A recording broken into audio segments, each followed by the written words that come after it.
Information Gap Theory of Curiosity. Hey everyone, welcome back to Mind Matters, your go-to podcast for diving deep into the quirks of the human mind. Today we're expanding on our exploration of curiosity, that tantalizing itch to uncover the unknown. Remember Edmund Burke's words, curiosity is the most superficial of all the affections. It changes its object perpetually. It has an appetite which is very sharp, but very easily satisfied. But oh, how that sharpness can grip us. Drawing from George Loewenstein's 1994 review and reinterpretation in the Psychological Bulletin, we'll unpack the psychology of curiosity with even more vivid examples to make this episode bigger, bolder, and way more captivating. This one's clocking in around 8 minutes, so settle in, maybe with a mystery novel or a puzzle nearby, and let's spark that curiosity. Let's start with the basics. What exactly is curiosity? It's a fundamental drive that shapes our lives from cradle to grave. Positively, it's the engine behind child development. Picture toddler flipping over every rock in the garden, wide-eyed at the wriggling worms beneath. It's what propels students to ace exams or scientists to break through discoveries, like Marie Curie's relentless pursuit of radioactivity, driven not just by duty but by an insatiable wonder. On the flip side, curiosity can lead us astray. Think of teenagers experimenting with drugs out of sheer intrigue, or arsonists ignited by the forbidden thrill of flames. Even in everyday life, it's why we binge-watch true crime documentaries or scroll endlessly through social media feeds. Historically, curiosity has been debated fiercely. Ancient philosophers like Aristotle saw it as a noble love of science pursued for its own sake, not profit. Imagine ancient Greeks pondering the stars purely for the joy of understanding. Cicero called it a passion for learning, using the tale of Ulysses and the Sirens as a metaphor for how knowledge lures us irresistibly. St. Augustine, however, warned of its dangers, dubbing it ocular lust, that visual craving that could lead to sin, much like Eve's fateful bite of the apple in the Garden of Eden. Fast forward to the Enlightenment, and thinkers like Kant and Bentham spoke of an appetite for knowledge, painful when unsatisfied, akin to hunger. Even in literature, stories like Pandora's Box or Lot's wife turning to salt highlight curiosity's impulsive, sometimes catastrophic power. Psychological research on curiosity surged in two waves. The first, peaking in the 1960s, delved into its roots. Drive theorists like Daniel Berline viewed curiosity as a response to novelty or conflict. For instance, rats exploring mazes just for the change in scenery, or monkeys tirelessly solving mechanical puzzles without any food reward, as if the challenge itself was the prize. Freud linked it to childhood sexual curiosity, sublimated into intellectual pursuits. Incongruity theorists, including Donald Hebb and Jean Piaget, argued it stems from mismatched expectations, like when a magic trick defies logic, compelling us to figure it out. Robert White tied it to a competence motive, our innate desire to master the world, evident in kids building elaborate Lego towers just to see if they can. The second wave from the mid-1970s to 1980s focused on measurement and dimensions. Berline's framework divided curiosity into perceptual, think animals sniffing out new smells, versus epistemic, humans seeking deep knowledge, and specific, zeroing in on one mystery, like whodunit in an Agatha Christie novel, versus diversive, general stimulation to combat boredom, such as channel surfing on TV.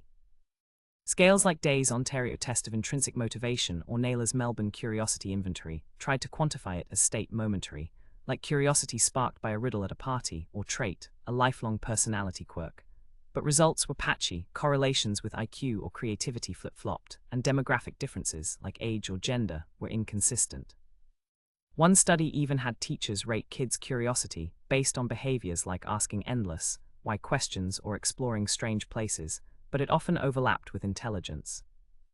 These early theories had gaps. They couldn't fully explain why we seek out curiosity-inducing situations, like devouring puzzle books or thriller movies, if curiosity is supposedly aversive like an itch.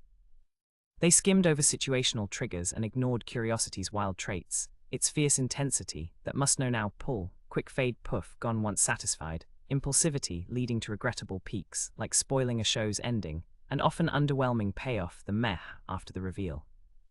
Enter Loewenstein's 1994 reinterpretation, curiosity as cognitively induced deprivation from spotting a knowledge gap.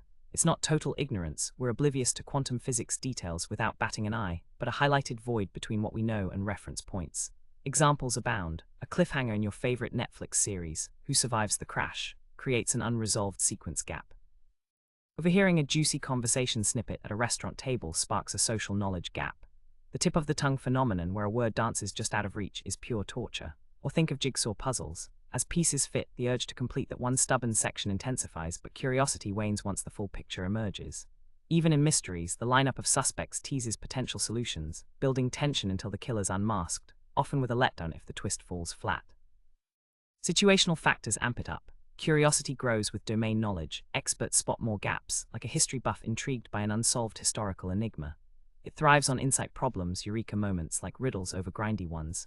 We voluntarily expose ourselves because resolution's pleasure outweighs temporary discomfort, a hedonic gamble, much like riding a roller coaster for the thrill.